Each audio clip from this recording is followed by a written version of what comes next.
अढ़ौल के फुलवा में कवन गुण हो माई गइलू भाई।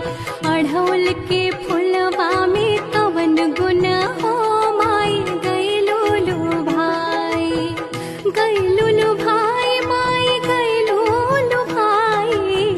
गइलू भाई माई गइलू भाई। नरियर सोपाड़ी में कवन गुण हो माई गइलू भाई। अढ़ौल के फुलवा में कवन गुण हो माई गइलू भाई। छप्पन भोग माई के मनवो न भावे। मनवो न भावे माई के मनवो न भावे। घुघुरी बतासा में कवन गुण हो माई गइलू भाई। अढ़ौल के फुलवा में कवन गुण हो माई गइलू भाई।